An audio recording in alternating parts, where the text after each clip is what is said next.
5월 시험 수학 어려웠습니다.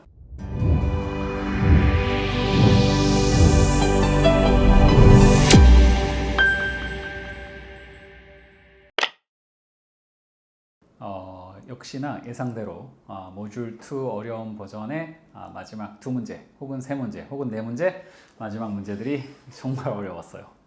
그러니까 작년 말부터 계속 이어지고 있는 트렌드인데 컬리지 보드가 이제 800점을 아예 주기가 싫은가 봐요.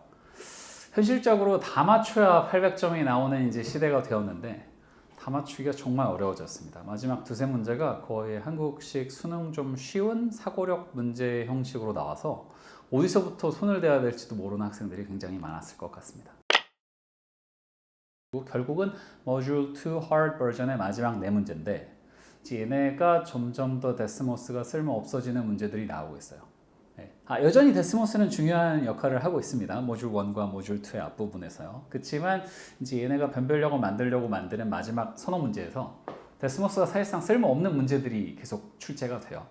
예를 들면 알제브라 2나 프리캘큘러스에서 나오는 유명한 어떤 포뮬라들의 어떤 유도 과정에 관한 질문을 던지거나 혹은 솔루션이 뭔가 뭐 x 인터셉트가 뭔가 굉장히 근원적인 질문을 던져요. 굉장히 컨셉츄얼한 질문을 던져서 학생들이 아니 뭘 찾으라는 건가? 그러니까 문제가 물어보는 것도 파악이 안 되게끔 약간 분명히 멀티플 초이스의 형식을 갖추고 있는데 약간 증명 문제스러운 그런 이상한 문제들이 많이 나오고 있어서요.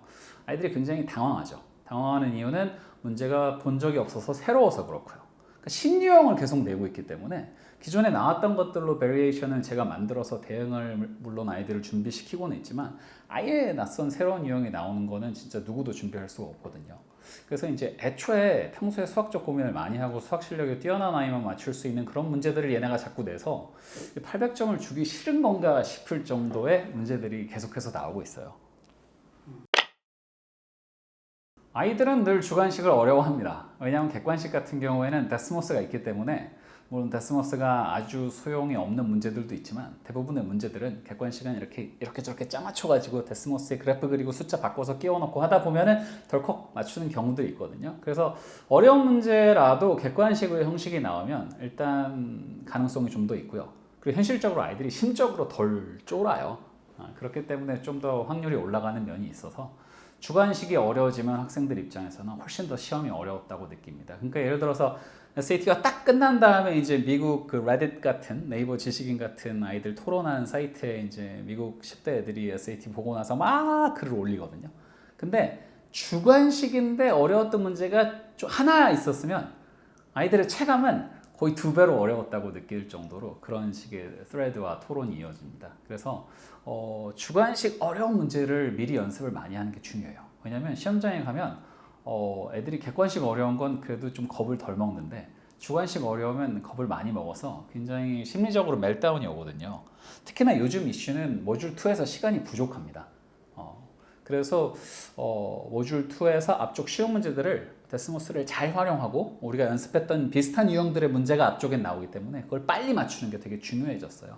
그래서 신유형, 사고력 문제들을 좀 더 시간적 여유를 두고 천천히 고민해 볼 시간을 확보하는 게 중요해져서 아이들 입장에서는 시간이 좀 타이트했다고 점점 호소하는 아이들이 늘어나고 있어요. 그래서 시간 관리가 어려웠다. 난이도가 올라갔다. 신유형이 나온다. 점점 데스모스가 쓸모없는 어려운 문제가 많이 나온다. 그러니까 복합적이에요. 그러니까 아이들이 점수가 800점이 나오기가 정말 어렵고 실제로 정말 안 나오게 됐습니다. 800점을 맞는 비결은 결국 그 마지막에 나오는 정말 그 퓨어한 이론에 관한 그 이론 증명에 관한 질문들이 있어요. 사고력 문제 형식으로 많이 나오는데 그걸 맞춰야 되거든요. 요즘은 이제 다 맞춰야 800이 나오는 시대가 됐기 때문에 한 문제 틀려도 요새는 800 잘 안 나오거든요. 그러니까 결국 그러면 그런 문제를 어떻게 맞출 거냐? 그럼 이제 가장 원론적인 답변은 평소에 수학적 고민을 많이 하고 수학 문제를 많이 풀어보고 수학을 잘하는 학생이라야만 풀 수 있다가 되는데 우리 대부분의 학생들은 그렇지가 않기 때문에 그럼 현실적으로 어떻게 비교적 짧은 시간 안에 이걸 준비시킬 거냐? 결론은 문제를 많이 풀리는 수밖에 없어요. 왜냐하면 제가 이론의 유도 과정에 관한 수학적 깊이 있는 설명을 아무리 해줘봤자 아이들은 금방 까먹거든요. 그걸 뭐 녹화해서 소중히 집에 가서 2번 보고 3번 보고 할 게 아니기 때문에 그건 어차피 그렇게 소귀의 경일게요. 쑥 들어가면 쑥 나오기 때문에 결국 아이들이 무의식 중에 그게 체화되게끔 문제를 많이 연습시켜야 되는데 이제 문제는 거기서 발생을 하죠. 왜냐하면 신유형이 계속 나오기 때문에 나왔던 거의 베리에이션은 제가 무한히 문제를 만들어서 연습시킬 수가 있어요. 근데 이제 뭘 앞으로 낼 건지에 관해서 예측을 해야 되는 이제 단계에 왔기 때문에 제가 어쩔 수 없이 그걸 하기 시작했습니다. 그래서 제가 아마존에 책을 냈고 또 이제 최근에 개정판을 준비 중인데 이제 아예 출제 예상 문제들의 챕터를 하나 만들어 가지고 이런 게 나올 것 같아 라고 제가 예상을 해서 그게 이제 A 타입, A 프라임 타입, A 더블 프라임, B 타입 모든 출제 가능한 유형별로 문제를 그냥 아예 다 만들어 버렸어요. 그래서 그걸 그냥 무한히 풀리면서 제가 그냥 뭐 아무리 이런 유형이 나오면 이렇게 풀어야 돼 라고 말로 설명하는 것보다 그냥 확 풀려버리는 게 훨씬 체화가 되는 면이 큽니다. 그래서 결국은 대응 방식은 문제를 많이 풀어야 되고요. 근데 이제 좋은 문제를 많이 풀어야 돼요. 왜냐하면 이제 예측의 영역에 들어왔기 때문에. 근데 다행히도 이제 저는 뭐 SAT를 뭐 십몇 년 동안 계속 봐왔고 컬리지 보드 문제에서는 늘 봐왔기 때문에 아주 작은 변화만 있어도 감지가 되거든요. 그래서 예전 히스토리를 보면 SAT2에 냈던 토픽들 지금 내고 있는 흐름도 있기 때문에 어느 정도는 예측이 가능하다고 봅니다. 예, 그래서 결론은 출제 예상 문제, 그것도 아주 고난이도, 그것도 한국 수학 사고력 형식의 문제를 많이 만들어서 그거를 풀려야 되는 그 방법밖에 없죠. 짧게 말씀드리면 내가 모의고사도 늘 790, 800 나왔고 아깝게 이번 5월 시험만 770이 나왔다. 그럼 2월 다시 봐도 되고요. 근데 모의고사 뭐 720, 750 들쭉날쭉 나왔었다. 뭐 이번 시험도 봤는데 점수도 뭐 여전히 740이더라. 그러면 6월에 보지 말고요. 천천히 준비를 좀 더 한 다음에 뭐 8월이나 그 이후를 도모하는 게 좋을 겁니다. 왜냐하면 이 한 달 새에 실력이 크게 변하질 않아요. 네. 그래서 지금 5월 점수가 750점 이하고 내가 목표하는 바가 800점이라면 대부분의 케이스가 그렇겠죠. 네, 6월 거는 안 보고 준비를 좀 차근차근 더 하는 게 좋을 겁니다. 왜냐하면 지금 단계에서 730, 40이 나온다는 건 그 어려운 사고력 문제에 대한 대비가 전혀 안 돼 있다는 거예요. 지금 점수가 770, 80이다. 걔네만 틀린다. 그러면 해볼만 해요. 왜냐하면 그 신유형 사고력 문제들은 내가 잘 못하는 스타일의 문제가 나와서 틀린 걸 수도 있거든요. 그러니까 내가 조금 잘 푸는 스타일의 문제로 그 사고력이 나왔다면 풀 수 있었을 수도 있어요. 그러니까 그런 학생들 같은 경우에는 6월에 다시 봐서 한번 도전을 해봐도 되지만 확률 게임을 해봐도 되지만 뭐 점수가 750점 이하라면 그냥 차분히 준비를 더 하는 게 나을 겁니다.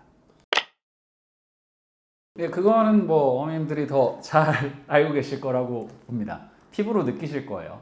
예전에는 뭐 수학 800 맞았대 이런 애들 많았죠. 이전엔 눈 씻고 주변을 찾아봐도요. 디지털 SAT 매스 800 나왔다고 자랑하고 다니는 애들이 정말 드물어졌습니다. 네, 그래서 어머님들이 더 잘 피부로 체감하고 계시고요. 이제 슬프지만 여기도 좀 더 시간을 투자해야 되는 세상이 됐어요. 그리고 문제를 많이 풀어야 됩니다. 왜냐하면 아이들은 설명은 들어도 다 잊어버려요. 그래서 문제 유형이란 거는 비슷한 유형을 많이 풀면 이게 거의 무슨 자전거 타는 거 배우듯이 체화가 되거든요. 그래서 유형별로 수많은 유형의 문제 이제 퀘스천 뱅크에서 트리 다이어그램을 그려놓고 이쪽 타입 저쪽 타입을 섞어가면서 계속 푸는 수밖에 없습니다. 그래서 저는 수학을 잘 가르치기도 하지만 문제를 잘 만드는 사람이라는 자신감이 더 많거든요. 그래서 문제는 정말 좋은 문제들을 많이 만들어 놨고 또 계속 만들고 있습니다. 그러니까 연습을 많이 해야 돼요. 시간을 좀 더 투자해야 됩니다.